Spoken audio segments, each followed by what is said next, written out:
오늘은 특별히 종교개혁 500주년을 기념하는 날입니다.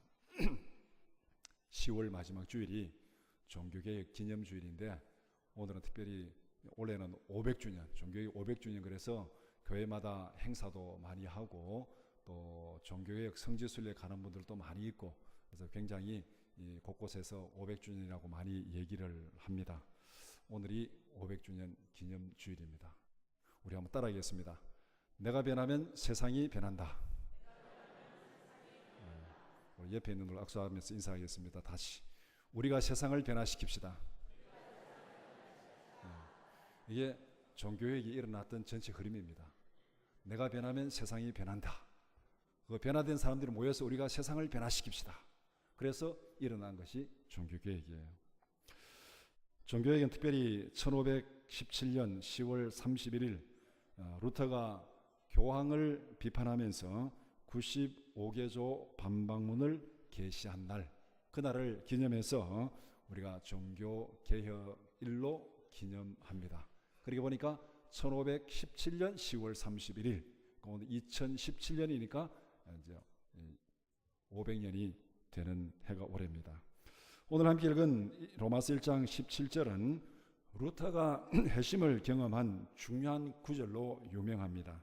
오직 의인은 믿음으로 말미암아 살리라. 이 말씀을 통해서 루터가 하나님의 뜻을 발견하고 복음의 본질을 발견했다고 합니다. 그래서 루터는 이 말씀의 기초에서, 이 믿음의 기초에서 종교개혁 운동에 참여하게 되었습니다. 아마 루터가 종교개혁 운동을 시작했다 이렇게 표현하는 것보다가 종교개혁 운동에 참여했다 이렇게 표현하는 것이 아마 더 적절한 표현인 것 같습니다. 종교개혁은 어느 날 갑자기 한날에 일어난 사건이 아닙니다. 1517년 10월 31일 루터가 95개 반박문 딱 내걸고 그날 종교개혁이 시작해가지고 그날로 종교개혁이 이루어진 그런 사건이 아니라는 것입니다. 루터의 그 반박문 발표한 그날을 기점으로 삼더라도 적어도 그 앞에 100년, 그 이후에 100년 이상 정말 치열한 싸움과 노력과 투쟁을 거쳐서 이루어진 것이 종교개혁 운동입니다. 더 거슬러 올라가면 루터를 기점으로 200년 전부터 시작된 그런 운동이 바로 종교개혁 운동입니다. 그래서 오늘 이 종교개혁을 기념하면서 두 가지 관점에서 간략하게 살펴보고자 합니다. 첫 번째는 종교개혁의 역사입니다. 두 번째는 종교개혁의 핵심 교리입니다. 첫 번째 종교개혁의 역사인데 오늘 나눈지에 제가 그 긴 역사를 쓰면 이게 뭐 종교개혁 역사는 뭐 신학교에서 한 학기 한 과목 개혁 역사 한 과목 한 학기 배워도 다 못 배우는 엄청난 내용인데 그게 간략하게 요점을 정리해 가지고 나눔지에 나눠 드렸습니다. 여러분들 그걸 보시면서 들으면은 좀 이해가 되지 않을까. 그거 없이 들으면은 뭐 그게 그기고 뭐 역사 시간에 여러분들은 연도가 그 연도고 뭐 그년이고 막 모르잖아요. 그러니까 그 기록한 거를 보시면은 이렇게 좀 기억이 쉽지 않을까 그러게 됩니다. 먼저 우리가 종교개혁의 정의를 한번 내려볼 필요가 있습니다. 종교개혁이 도대체 뭐냐? 이렇게 물으면은 여러분들이 책을 찾아보면은 종교개혁의 정의를 어떻게 내려오냐면은 16, 17세기 유럽에서 가톨릭 교회의 쇄신을 요구하며 일어났던 개혁 운동. 그러니까 16세기, 17세기, 이면 벌써 200년이잖아요. 이때 유럽에서 가톨릭 교회의 쇄신을 요구하면서 일어났던 개혁 운동이 종교개혁입니다. 루터의 95개조 반박문 발표가 유럽 전역을 휩쓸게 되는 종교개혁의 기폭제가 되었습니다. 그때까지는 산발적으로 여기에서 저기에서 막 종교운동이 계속 있었는데 이 루터가 이 95개조 반박문을 딱 발표하면서 그것이 유럽 전체를 휩쓰는 종교개혁 운동이 된 겁니다. 그래서 루터가 반박문을 발표한 그날을 종교개혁 기념일로 정하는 거예요. 한 200~300년 동안 이루어진 그 역사 가운데 한 날을 기념일로 정한 이유가 바로 여기에 있는 거예요. 그날이 유럽 전역을 휩쓰는 그 기폭제가 되는 날이었기 때문에 그렇게 된 것입니다. 루터 이전에도 개혁을 부르짖던 위대한 지도자들이 있었습니다. 여러 사람을 꼽을 수 있지만 중요한 두 사람을 꼽는다면 첫 번째는 영국의 옥스퍼드 대학의 교수였던 존 위클리프, 두 번째는 슬로바키아 프라하 대학의 총장이었던 얀 후스. 이 두 사람을 빼고는 종교개혁 역사를 이야기할 수 없습니다. 위클립의 개혁운동은 영국의 선구적인 개혁자인데 교황에게 공세를 바치는 것을 거절했습니다. 유럽 전체를 교황이 다스리잖아요. 그러니까 교황이 유럽 전역에서 세금을 받는데 위클립이 교황에게 공세 바치는 것을 거부했습니다. 오늘날 이 국가에 세금 바치는 거, 이 납세 거부 운동하면은 권력이 가만히 있겠습니까? 이게 지금 아주 민감한 문제죠. 그 다음에 성경에 근거해서 가톨릭의 성찬설을 비판했습니다. 이 성찬설이 얼마나 민감하냐면은 이 가톨릭의 성찬설 비판하는 것뿐만 아니라 나중에 종교개혁을 하고 종교개혁자들 사이에서도 성찬설이 서로 이론이 다릅니다. 이것 때문에 전쟁이 일어납니다. 또 그러니까 우리가 생각할 때는 그거 별거냐 하는데 성찬설의 이론에 따라서 개혁자들 사이에 파가 갈리고 개혁자들 사이에서도 전쟁이 일어날 정도로 굉장히 민감한 문제가 성찬설입니다. 그런데 이 위클립이 성경에 근거해서 이 가톨릭의 성찬설을 비판을 했습니다. 그리고 성경에 근거한 참된 복음을 설교를 합니다. 성경을 영어로 번역합니다. 그리고 이 백수십 건의 자기 저서를 출판하는데 성경을 영어로 번역한다는 게 이게 무슨 종교개혁의 중요한 의미냐 그렇게 생각할 수도 있습니다. 그런데 이때는 성경을 아무도 읽지를 못했습니다. 성경은 라틴어로 되어 있고 그 다음에 예배도 라틴어로 드리고 그러니까 일반 서민들은 읽지도 못하고 듣지도 못하는 그 예배를 참석하고 있습니다. 성경은 라틴어를 아는 사제들만 보고 신부들만 보고 교황만 성경을 해석할 수 있고 교인들은 성경을 읽지도 못하고 성경을 가지지도 못했고 그러니까 성도들은 성경을 읽어서도 안 되고 읽을 필요도 없습니다. 이런 시대였습니다. 그러니까 성경이 어떻게 되는지 아무도 몰라요. 앞에서 말한 대로 그렇게 따라가는 거예요. 그렇게 천년을 지나왔으니까 이게 얼마나 왜곡되어져 있겠습니까? 이런 상황에서 지금 성경을 영어로 번역해가지고 영국 사람들에게 성경을 읽히는 거 그러면 성경 읽어보니까 아니네. 교황이 말하는 게 아니네. 이런 운동이 확산될 거 아닙니까? 그러니까는 성경을 번역해서 성도들에게 성경을 손에 쥐어주는 것 이게 종교개혁에서 어떻게 보면 가장 중요한 거예요. 이게 없으면 흔히 말해서 종교개혁은 성공할 수 없습니다. 그러니까 이 위클립이 이 성경을 영어로 번역한 이 일을 시작한 거예요. 그래서 오늘날도 위클립 선교회는 성경 번역 선교회입니다. 그 오지에 가서 원주민들이 가서 언어가 없는 그 곳에 들어가서 언어를 만들어주고 그 사람들에게 성경을 그 언어로 번역해가지고 복음을 전하는 그 선교회가 오늘날 위클립 선교회입니다. 그래서 이 위클립은 이 1415년 위클립이 1384년에 죽는데 1415년 콘스탄츠 공회에서 위클립의 사상을 이단으로 정죄합니다. 쉽게 말하면 위클립이 죽은 지 30년이 넘어서 공회가 모여가지고 위클립의 사상이 이단이다 이렇게 정죄하는 이유가 뭐겠습니까? 죽은 지 30년이 지났는데 이거는 다른 말로 말하면 위클립의 사상이 계속 지금 퍼지고 있다는 거잖아요. 위클립의 사상이 계속 퍼지고 있으니까 교황청에서 죽은 지 30년이 넘은 그 사람을 이단으로 정죄를 하고 그 다음에 그 유고를 꺼내가지고 화형을 시킵니다. 이단자니까. 옛날에 우리나라에 무슨 아주 역적이 있으면 막 그 묘를 파가지고 막 이렇게 하는 그런 그 마찬가지입니다. 지금. 그래서 위클립이 죽은 지 32년이 지나서 그 사상을 이단으로 정죄하고 그 유고를 파가지고 화형을 시키고 그 모든 전집을 다 서적들을 화형시키는 그런 일이 일어났습니다. 그래서 이러한 위클립의 사상은 나중에 얀 후스에게 계승되어서 체코의 종교 개혁 운동으로 확산됩니다. 두 번째 후스의 개혁 운동입니다. 후스는 체코의 종교 개혁자인데 위클립의 사상을 받아들여서 교황의 권위에 반발하고 성경을 유일한 권위로 강조합니다. 그리고 고위 성직자들의 세속화를 강력하게 비판합니다. 위클립과 성경을 체코어로 번역을 합니다. 그러니까 이 위클립의 전집을 서적을 체코어로 번역하고 그 다음에 성경을 체코어로 번역합니다. 그러면 결국 뭐예요? 체코의 이 위클립의 사상, 성경의 믿음을 전파하는 그 일을 지금 하는 거예요. 그러니까 위클립은 영국에서 영어로 성경을 번역했고 후스는 체코에서 체코어로 성경을 번역했고 이게 지금 종교개혁이 가면 늘 성경을 번역해가지고 성도들의 손에 성경을 쥐어주는 것. 이 일이 꼭 따라왔고 이 일이 없으면 개혁은 있을 수 없습니다. 그래서 이 1414년에 이 교황이 후스를 이단으로 정죄합니다.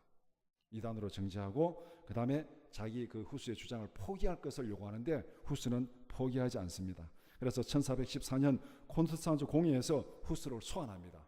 소환해가지고 자기 주장을 취소하라. 이제 법정에 소환해 취소하라니까 후스가 여기에서 취소하기를 거절합니다. 그래서 1415년에 그 공회가 후스를 화형에 처합니다.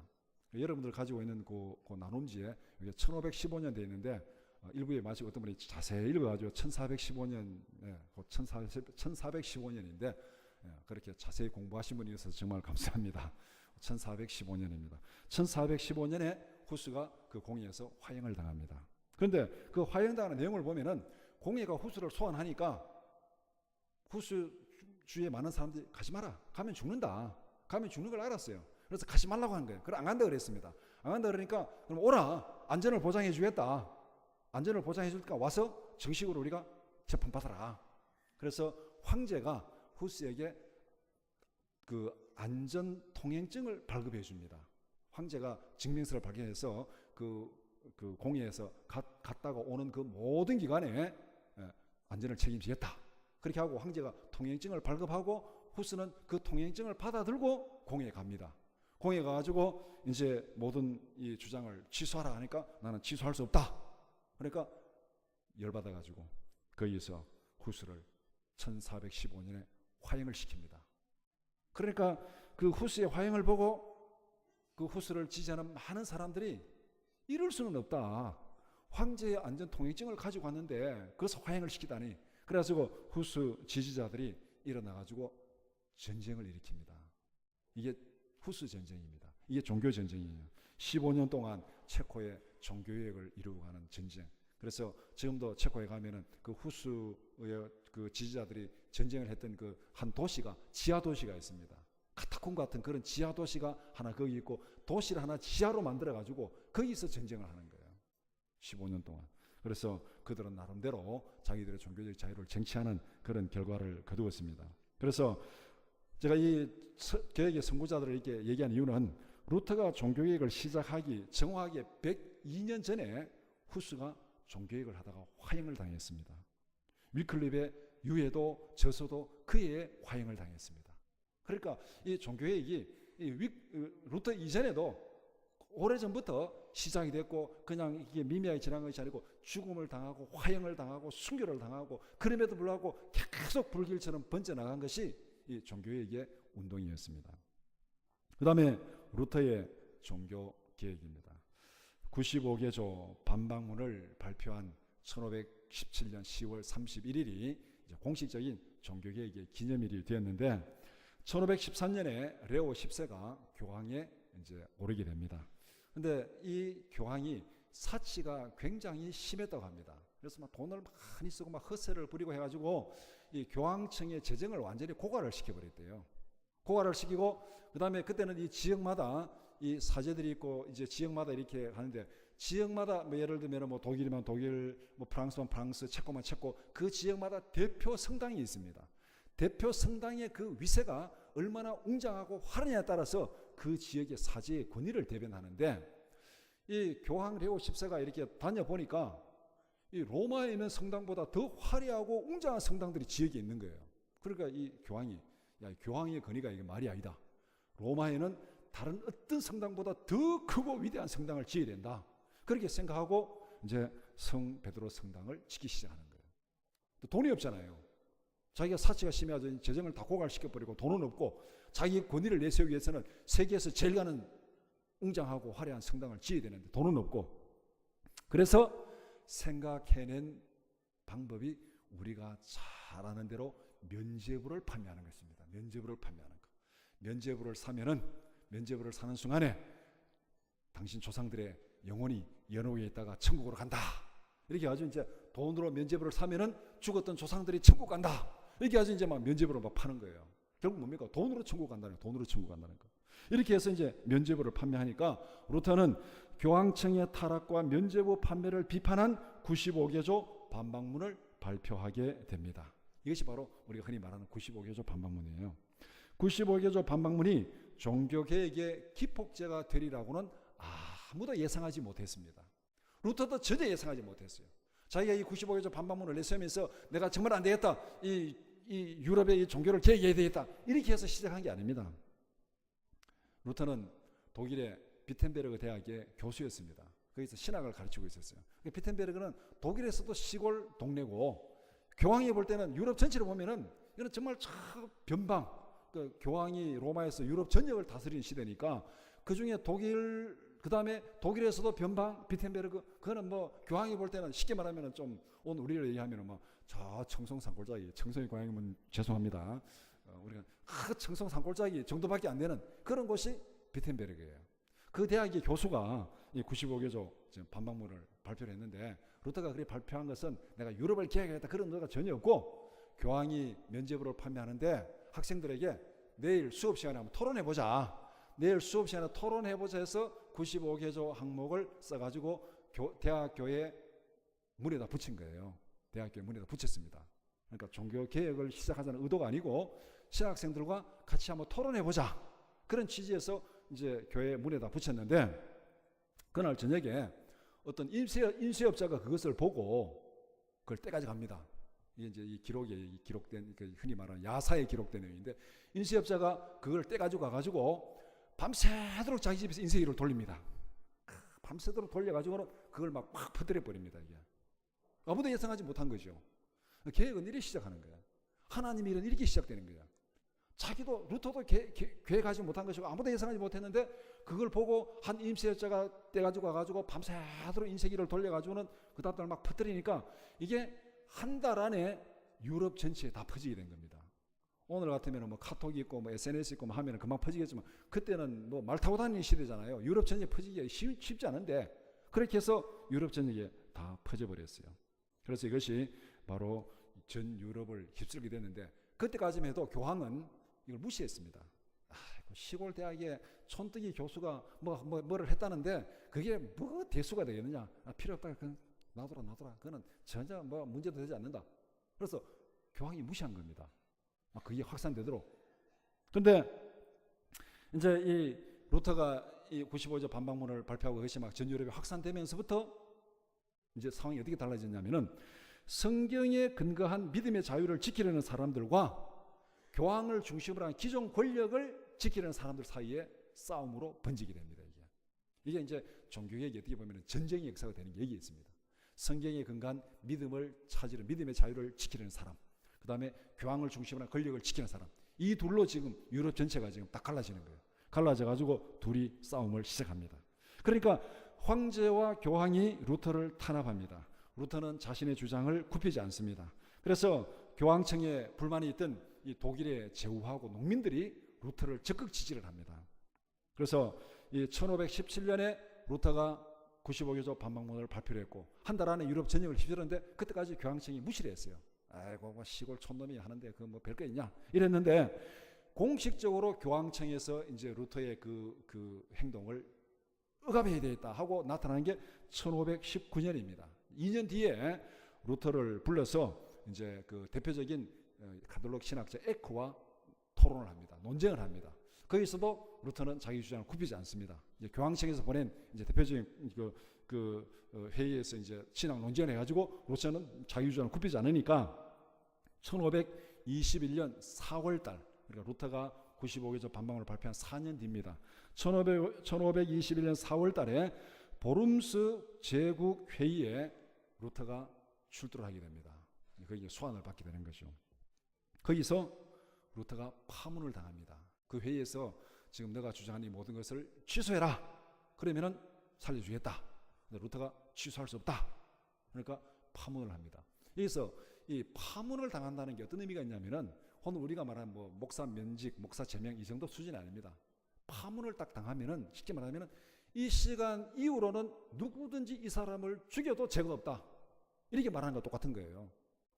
파문당하는 순간 이제는 그 모든 안전이 보장되지 않습니다. 누가 그 사람을 죽여도 문제가 없습니다.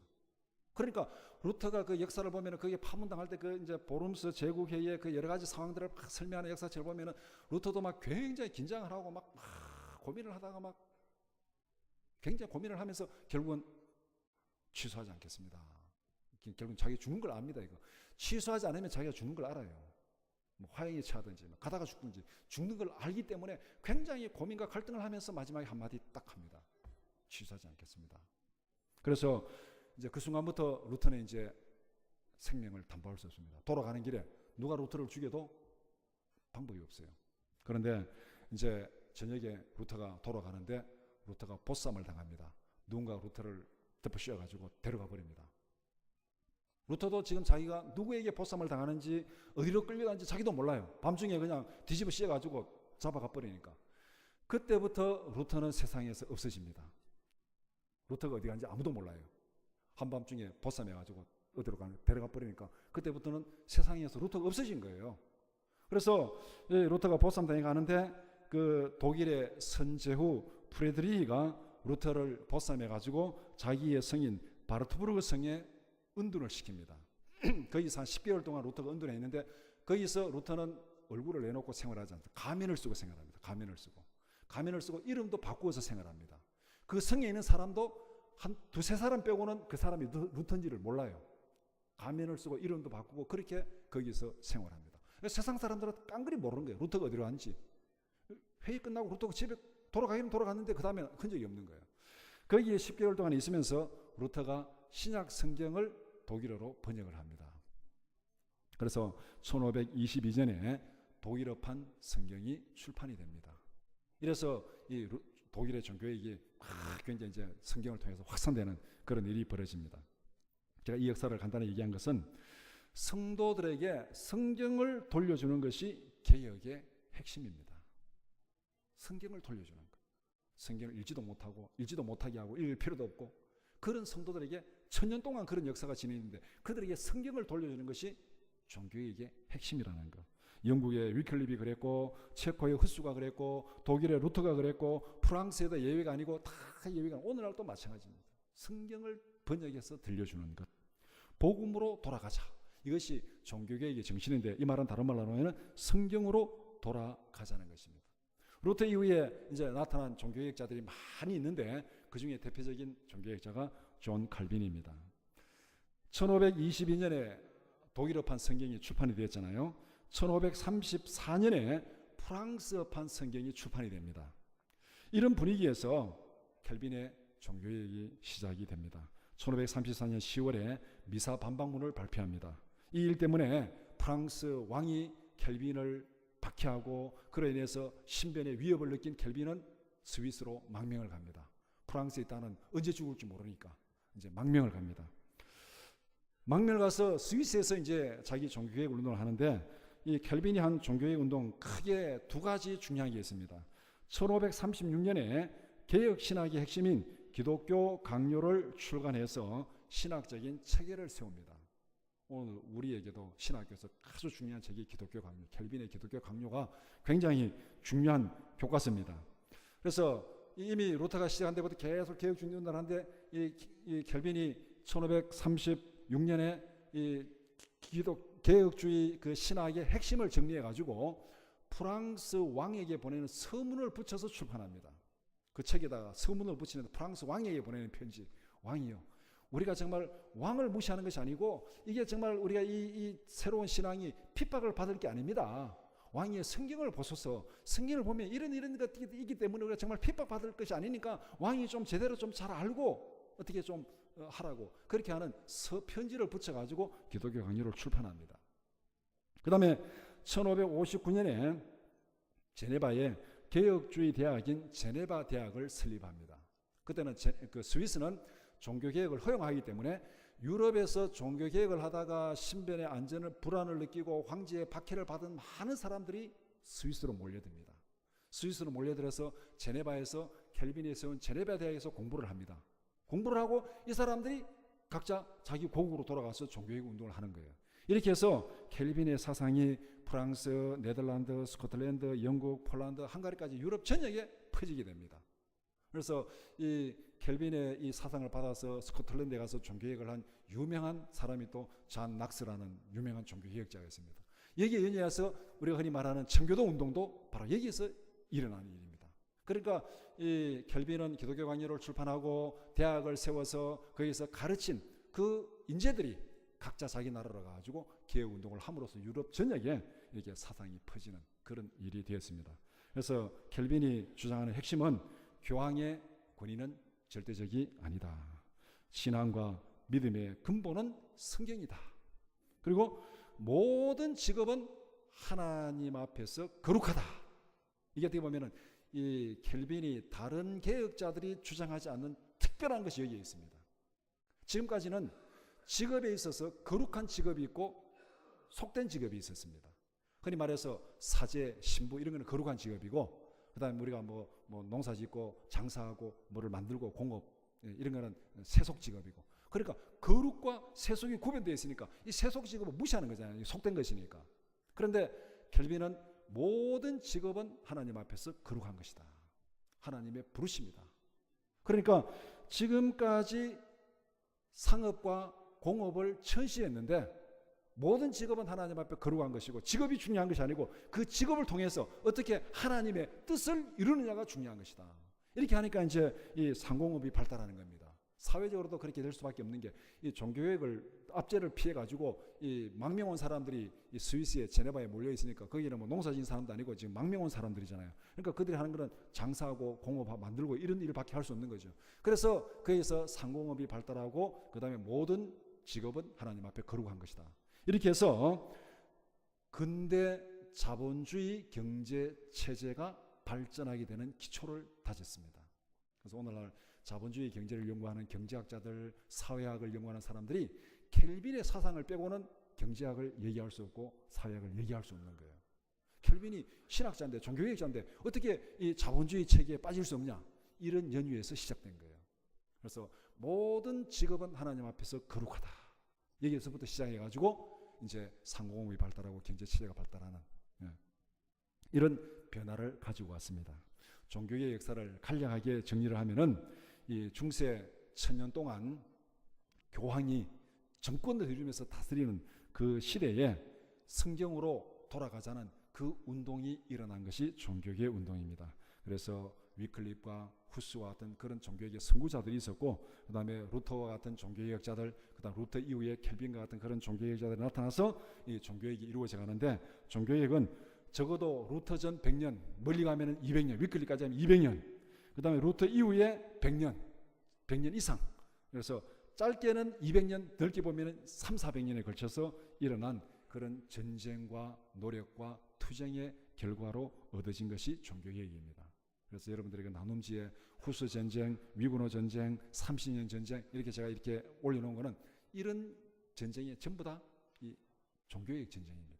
역사를 보면은 야, 이게 굉장히 긴 세월 동안 이 믿음을 지키기 위해서 전쟁이 있었구나 하는 것을 여러분들이 알 수 있을 것입니다.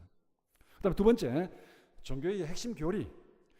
개혁운동은 성경으로 돌아가자는 부르짖음에서 시작되었습니다. 성경에 근거한 신앙의 자유를 얻기까지 수많은 사람들이 희생과 고난과 순교의 피를 흘렸습니다. 종교개혁 신앙은 참된 복음을 위해서라면 생명까지도 기꺼이 던지는 순교의 열정으로 살아가는 신앙입니다. 생명을 던져가면서까지 회복한 개혁신앙의 핵심은 도대체 뭡니까? 뭐를 찾으려고, 뭐를 주장하려고, 뭐를 믿으려고 생명까지도 내걸고 그렇게 했느냐. 그냥 막 죽음이 앞에 있으면 막 그냥 적당히 믿으면 되지 않느냐. 도대체 무엇을 믿기 위해서, 무엇을 주장하기 위해서 고국을 떠나서 망명하고, 그에 맞서 본토 친척 아비 집을 떠나고 망명하고 화형을 당하고 전쟁을 하고 죽음을 당하고 그렇게까지 피해 대가를 지불해서 도대체 무엇을 찾으려고 그렇게 했느냐. 그것을 우리가 개혁주의 신앙의 핵심을 5가지로 정리를 합니다. 그래서 그 5가지를 5대 솔라라 그렇게 합니다. 솔라는 라틴어로 오직이라는 뜻입니다. 오직. 오직 뭐, 오직 뭐, 5대 오직 이렇게 정리를 할 수 있습니다. 그 첫 번째가 오직 성경입니다. 그 괄호 안에 있는 그 영어 글씨는 라틴어입니다. 믿음과 모든 행위의 근원은 오직 성경에 있다. 이 말은 다른 말로 말하면 그때 당시에 절대 권력을 가진 교황 권력을 인정하지 않는 거예요. 성경 해석권은 교황에게만 있다. 이 말은 교황이 성경 위에 있다는 겁니다. 이거를 인정하지 않는 겁니다. 교회의 전통과 전승을 성경보다 우위에 두는 가톨릭 교회의 전통을 거부하는 것입니다. 오직 성경만이 신앙과 행위의 절대적인 표준이다. 오늘 우리가 믿는 신앙이 바로 이겁니다. 개혁신앙. 우리가 무슨 세례, 학습 세례 문답하거나 아니면 임직시하거나 사역을 할 때 바로 이걸 늘 묻습니다. 우리의 믿음과 모든 행위에 성경이 절대적인 것을 믿습니다. 믿습니까? 하는 그 질문을 반드시 합니다. 오직 성경이 우리의 믿음과 행위의 절대적인 기준이고 근위는 거기에서부터 온다. 디모데후서 3장 15절에서 17절 또 어려서부터 성경을 알아나니 성경은 능히 너로 하여금 그리스도 예수 안에 있는 믿음으로 말미암아 구원에 이르는 지혜가 있게 하느니라. 모든 성경은 하나님의 감동으로 된 것으로 교훈과 책망과 바르게 함과 의로 교육하기에 유익하니 이는 하나님의 사람으로 온전하게 하며 모든 선한 일을 행할 능력을 갖추게 하려 함이라. 두 번째, 오직 그리스도. 우리의 죄를 사하고 구원할 구세주요 중보자는 오직 예수님 뿐이다. 가톨릭에서는 마리아를 숭배하고 교황을 숭배하고 성인을 숭배하고 신부가 중보자가 되는 이런 것을 부정하는 것입니다. 오직 예수 그리스도의 십자가의 보혈을 통해서 죄사함 받을 수 있다. 마리아 이름으로 기도하고 무슨 성인의 이름으로 기도하고 이거 부정하는 거예요. 그런데 이 종교의 역사를 보면은 이 루터가 자기가 내가 사제가 되어야 되냐 말하는데 굉장히 고민을 합니다. 막 고민을 하다가 가다가 벼락을 맞습니다. 벼락을 맞으면서 내가 사제가 되겠습니다.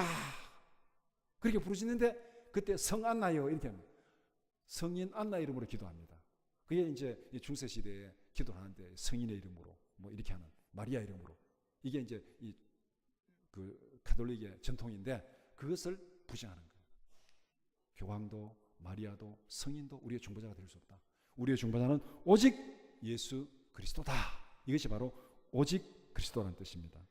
요한복음 14장 6절 예수께서 이르시되 내가 곧 길이요 진리요 생명이니 나로 말미암고는 아버지께로 올 자가 없느니라. 베드로전서 1장 18절 19절 너희가 알거니와 너희 조상이 물려준 헛된 행실에서 대수감을 받은 것은 은이나 금같이 없어질 것으로 된 것이 아니요 오직 흠없고 점없는 어린 양 같은 그리스도의 보배로운 피로 된 것이니라.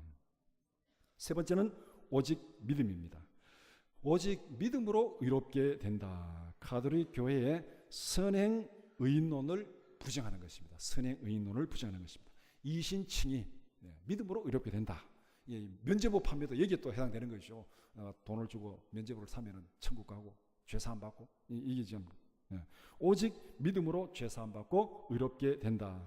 로마서 1장 17절 복음에는 하나님의 의가 나타나서 믿음으로 믿음에 이르게 하나니 기록된 바 오직 의인은 믿음으로 말미암아 살리라 함과 같으니라. 오늘 읽은 본문이고 루터가 종교에게 핵심을 삼은 말씀입니다. 그 다음에 로마서 3장 20절 22절 그러므로 율법의 행위로 그의 앞에 의롭다 하심을 얻을 육체가 없나니 율법으로는 죄를 깨달음이니라. 이제는 율법 외에 하나님의 한 의가 나타났으니 율법과 선지자들에게 증거를 받은 것이라. 곧 예수 그리스도를 믿음으로 말미암아 모든 믿는 자에게 미치는 하나님의 의니 차별이 없느니라. 네 번째는 오직 은혜. 죄사함과 구원은 오직 하나님의 은혜의 선물입니다. 인간의 공로나 선행의 결과로 구원받을 수 없다는 것입니다. 면죄부를 산다고 천국 갈 수 없다는 거예요. 오직 은혜입니다. 오직 은혜. 요한복음 1장 12절 13절 영접하는 자 곧 그 이름을 믿는 자들에게는 하나님의 자녀가 되는 권세를 주셨으니 이는 혈통으로나 육정으로나 사람의 뜻으로 나지 아니하고 오직 하나님께로부터 난 자들이니라. 에베소서 2장 8절 9절 너희는 그 은혜에 의하여 믿음으로 말미암아 구원을 받았으니 이것은 너희에게서 난 것이 아니요 하나님의 선물이라. 행위에서 난 것이 아니니 이는 누구든지 자랑하지 못하게 함이라. 마지막으로 오직 하나님께만 영광. 구원은 오직 하나님의 은혜로 주어지는 선물이기 때문에 모든 영광과 찬양은 하나님께만 돌려야 한다. 마리아도 교황도 어떤 성인도 하나님의 영광을 가로챌 수 없다. 성경적인 근거를 본다면 고린도전서 6장 19절 20절 너희 몸은 너희가 하나님께로부터 받은 바 너희 가운데 계신 성령의 전인 줄을 알지 못하느냐. 너희는 너희 자신의 것이 아니라 값으로 산 것이 되었으니 그런즉 너희 몸으로 하나님께 영광을 돌리라. 고린도전서 10장 31절 그런즉 너희가 먹든지 마시든지 무엇을 하든지 다 하나님의 영광을 위하여라. 이 5가지 신념, 이 5가지 신조, 이거를 지키기 위해서, 이걸 찾기 위해서 그들은 핍박을 당하고 박해를 당하고 고국에서 쫓겨나고 망명하고 화형을 당하고 전쟁을 하고 그렇게 해서 믿음의 자유를 지켰습니다. 말씀을 정리하면은 종교의 운동의 핵심은 순수 복음으로 돌아가자는 것입니다. 구체적인 실천 방법은 성경으로 돌아가는 것입니다. 성경이 우리의 모든 믿음과 행위의 유일한 원칙이 되게 하는 것입니다. 그래서 종교개혁자들 이렇게 부르짖습니다. 성경이 가라는 데까지 가고 성경이 서라는 데 서라. 이게 종교개혁자들의 구호입니다. 성경이 가라는 데까지 가고 성경이 서라는 데 서라. 이 말은 다른 말로 하면 성경이 하라면 하고 성경이 하지 말라면 하지 마라. 이 원칙이 개혁신학의 원칙입니다. 굉장히 간단하죠. 간단 명료합니다. 그런데 성경을 따라 살아가는 삶이 세상의 풍조와 늘 충돌하고 역행을 합니다. 이게 문제예요. 세상의 풍조와 역행하는 삶이 성경을 따라 살아가는 삶입니다. 루터 시대만 그런 것이 아니고 오늘 우리에게도 마찬가지입니다. 성경이 가라는 데까지 가고 성경이 서라는 데가 서라. 간단하죠. 그렇게 하겠습니다. 그러면은 예배당 문을 나서는 순간부터 여러분들은 역풍을 지금 맞이하게 됩니다. 예를 들어서 수능 시험이 한 달도 안 남았는데 교회 와서 예배는 무슨 예배? 학원 가야지. 특강 들어야지. 여기서부터 지금 충돌하잖아요. 수능 시험이 한 달도 안 남았는데 무슨 예배 드리러 가냐고. 심지어는 예수 믿는 부모들까지도 아이들에게 이렇게 말하지 않습니까? 여기서부터 충돌이에요. 성경을 따라가는 삶이 세상의 풍조와 역행하는데 그 역행하는 것을 뚫고 나가는 것이 이게 개혁신학이라는 거예요. 여기에 정말 힘들고 어렵고 대가가 요구되고 때로는 순교가 요구되는 그것이 바로 믿음의 자유를 지키는 일입니다.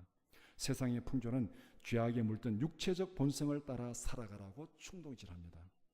지금 이 순간 내가 편하고 즐거운 것을 선택하라. 이게 이 시대의 정신이잖아요. 지금 이 순간 내가 편하고 내가 즐거운 것. 우리가 어떤 일 할 때 그거 귀찮은 거 왜 해? 뭐가 내가 편할까? 그거 하기 싫은 거 왜 해? 그거 짜증나는 거 왜 해? 내가 즐거운 게 뭘까? 내가 손해되는 거 그거 왜 해? 내가 득되는 거 뭘까? 이게 오늘 우리가 살아가는 이 시대의 풍조입니다.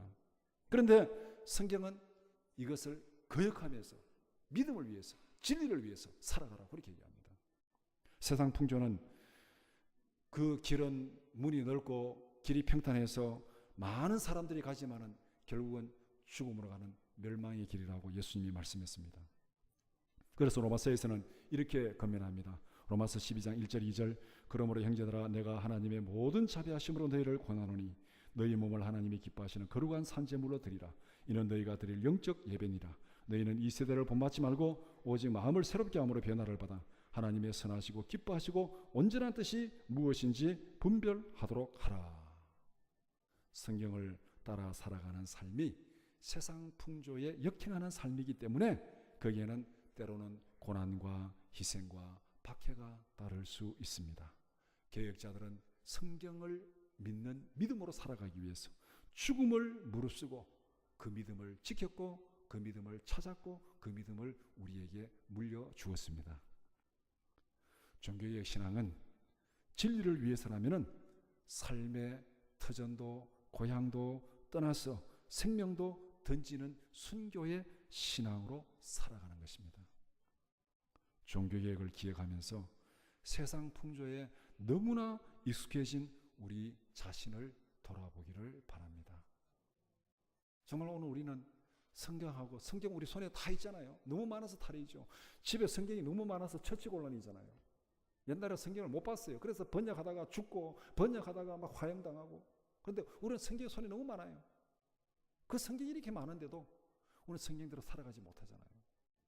너무 이 세상 풍조에 길들여져 있는 우리의 모습을 돌아보고 오직 성경으로 돌아가라는 개혁자들의 부르짖음을 듣고 순수 신앙을 회복하는 우리 모두가 되기를 축복합니다.